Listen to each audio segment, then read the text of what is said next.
We do want to acknowledge that Calgary sits within Treaty 7 territory, and we thank for the opportunity to be using your land.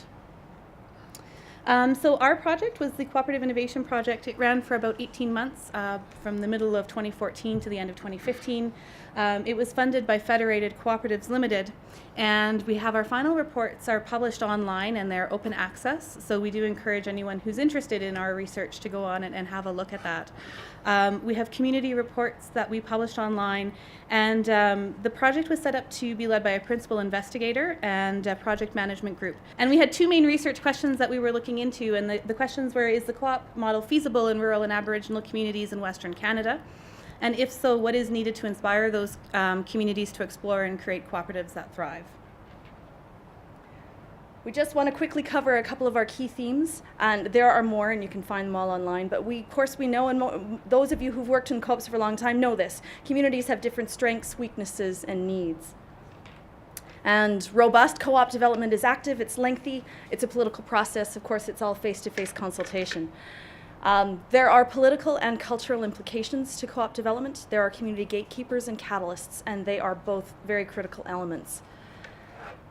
The co-op model requires that a community has a certain amount of social and business capacity and support from the community. But the biggest thing we think is that the co-op model requires local empowerment. Communities have to embrace the co-op model themselves. It cannot be imposed. But here's another critical point, and we sometimes have to keep this in mind, is that sometimes a co-op is actually not the right model. And we need to recognize that as a valid part of the co-op development process.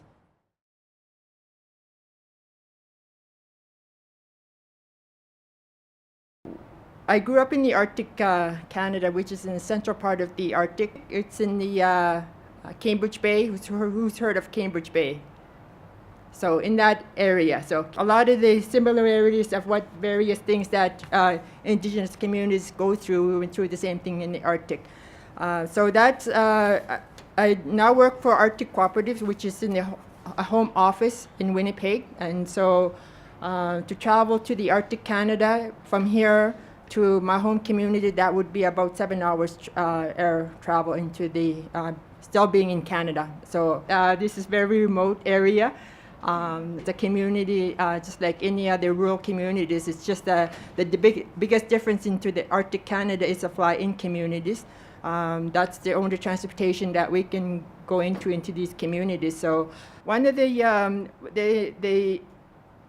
Arctic Co-op being owned by 32-member cooperative, and one of the things that they're democratic, they give us direction to see where we need to improve in our services.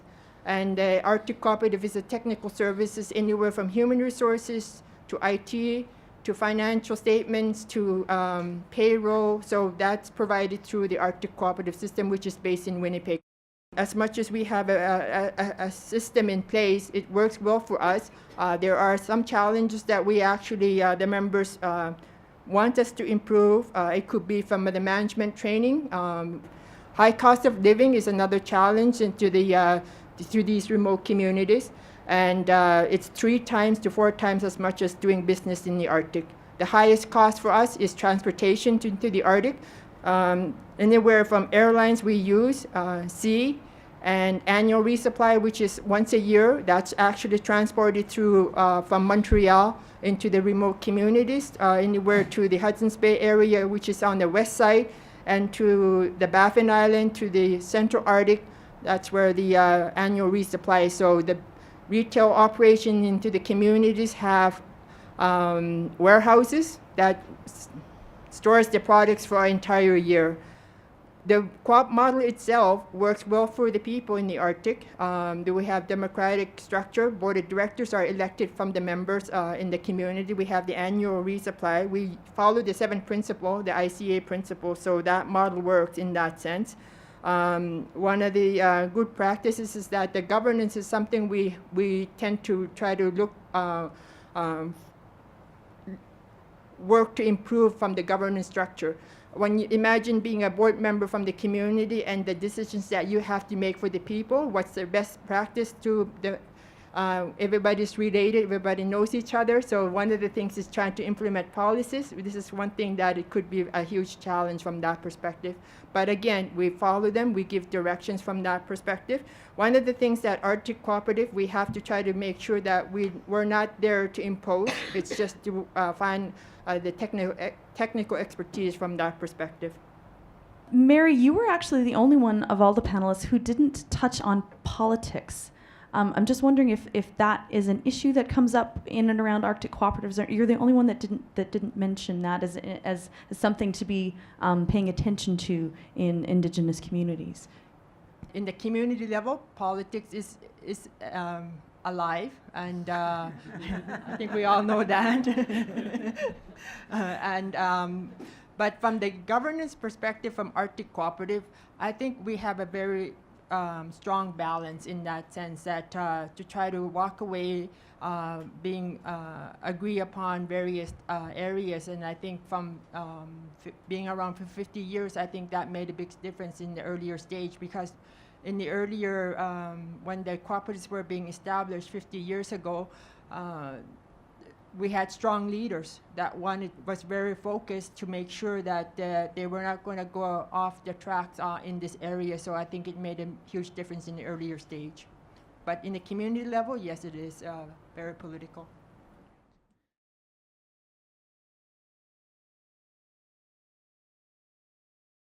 Yeah, my name is Kevin McLeod. My day job is environmental health director at FSI in Saskatoon. Before that, I worked in housing for about 12 years, mostly on reserve. Yeah, I'm pretty happy to be here, actually. It's kind of interesting how my involvement in co-ops came along. Hopefully I'll be able to touch on that, and then give you some ideas also of some of the steps that we went through in Saskatchewan to develop this tech service co-op. So we'll start off by getting into the need. And it was basically spurred by the previous federal government. They were, in the progression of dismantling these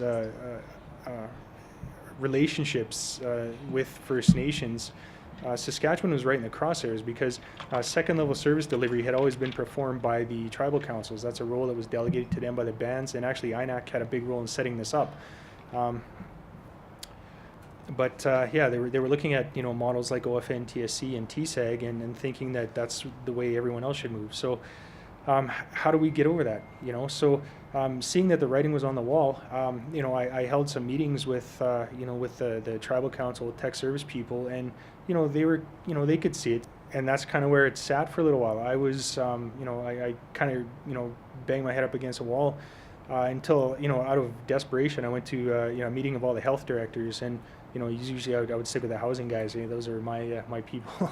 But yeah, I went to a meeting with the health directors, and I just threw it out there. And one of them suggested I talk to the U of S, the Center for the Study of Cooperatives. So yeah, I met with Murray Fulton, Dion Polar, Ken Coates, eventually Merle and Darcy, and they were just kind of stunned with what I was telling them. They're like, "Oh my gosh, this is perfect for a co-op." And I started, the more we talked, the more I realized that's exactly how it was. The way most FSIN boards, institutions are set up, there's a rep from each of the tribal councils and one from the independents. So, we set it up like that. And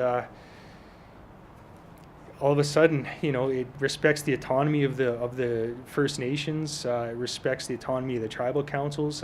And the key thing that kind of made this, viable was the fact that there was no group that was going to be created on top of what's already there.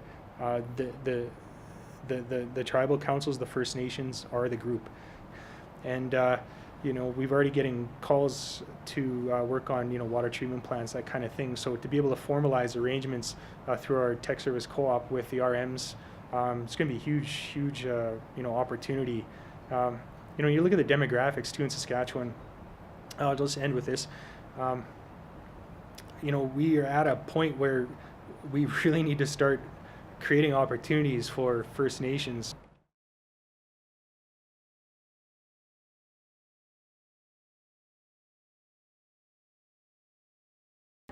actually want to start off with a compliment to the organizers because you've brought very diverse co-ops together, but I see some really common threads weaving through the stories that we're all sharing. So in terms of how I'm going to present, I'm talking about the Alberta Aboriginal Development Co-op, a very baby co-op in the big scene of things.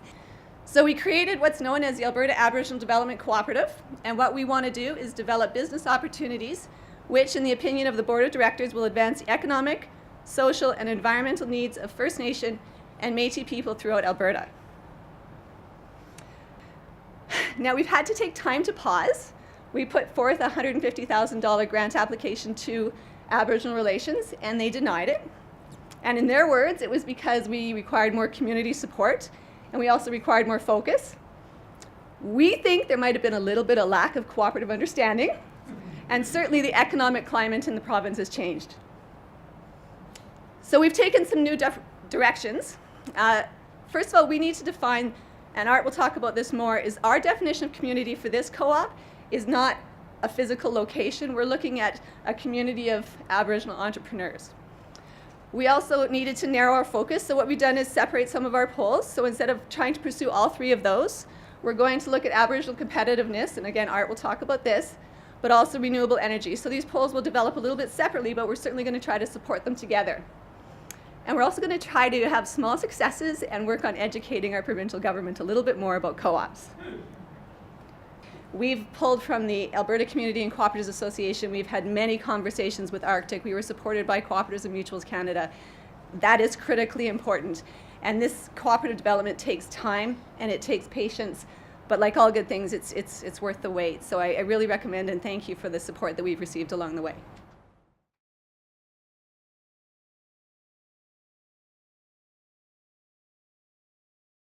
Well, I spent 33 years with an energy company that had the vision of a CEO 33 years ago now. Now think about it.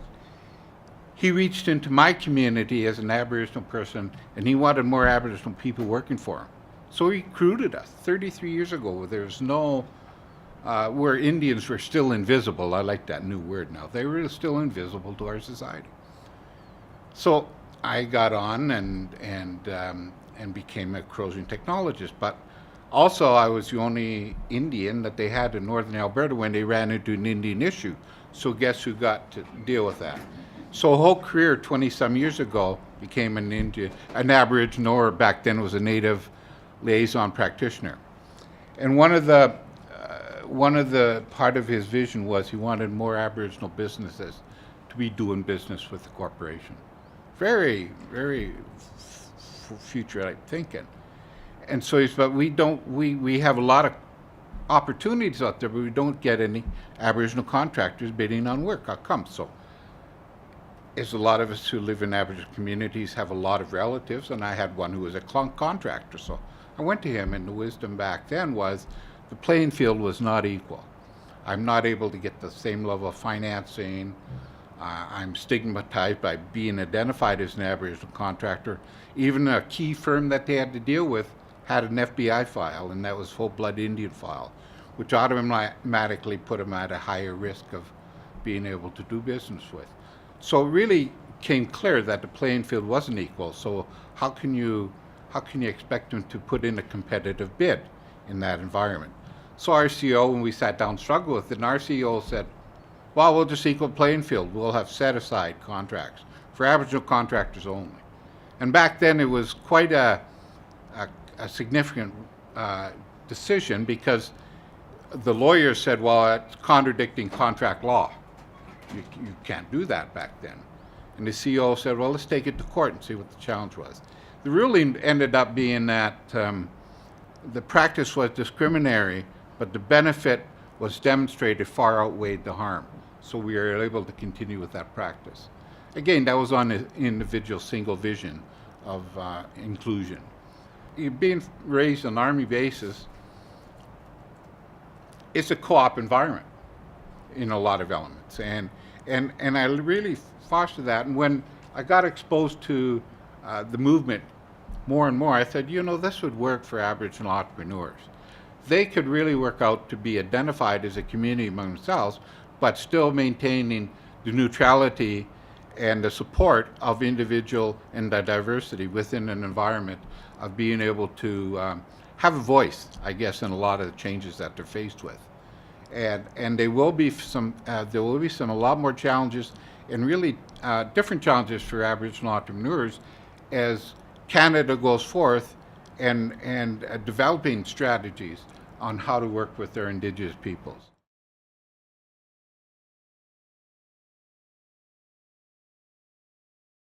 Affinity, Assiniboine and Van City got together in March and made a public joint declaration on reconciliation.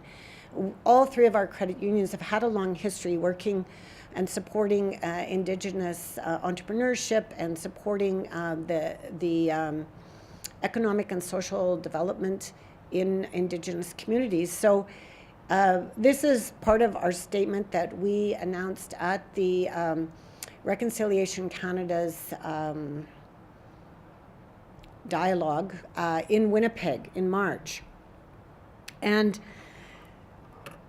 this was important to us because we saw the report of the Truth and Reconciliation Commission as a time, as an opportunity to increase the dialogue in Canada, in the business community and within our membership about reconciliation. And it seems to me that people are very open to talking about it. Not only the entire Canadian society, but the First Nations, the survivors, and their telling their story has made it all possible to talk more about, because we know about the past more now, we can talk about the future in better ways. Our vision is to build a better world for everyone every day. So this doesn't sound like a financial institution's vision statement, and we did that on purpose. But you can see that it's really a concept of shared prosperity that we're after, because after all, we're in the economic development business. We take deposits and loan them out to our members. That creates economic activity. So we're all about shared prosperity. The group is really trying to change international banking, and we're lobbying, we lobby the UN and the International Monetary Fund and try to get them to change banking rules and regulations so that banks actually help more with shared prosperity instead of just making money. Affinity believes strongly in the intent of Section 92, and we think it coincides with our values. And so we are developing action plans and encouraging others to do the same. So this is really what my message here today is, to encourage you to do what you can, both individually and within your organizations, to forward reconciliation. And the reason we want to do that is for these children. When I talk with the elders, it is all for the children that they want this reconciliation to improve their lives and make sure that they don't have to go through the same struggles and problems that the previous generations have gone through. We really think that the journey to healing and reconciliation is an important one, and it comes to us from our long relationship with Indigenous people. We know that there's a lot more that we can do, and we urge everyone here in the room to make a plan.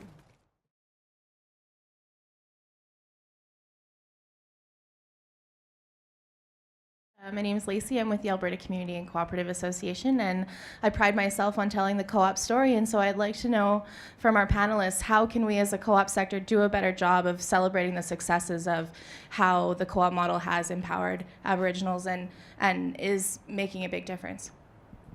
Lots of people in Aboriginal communities, in rural communities, they might be a member of UFA, or they might be a member of the credit union, or they might be a member of the local co-op, but they really don't know that is a co-op. So I think starting in the communities and the co-ops that are in the communities, talking a little bit more about who they are and what that means, can be a helpful step as well.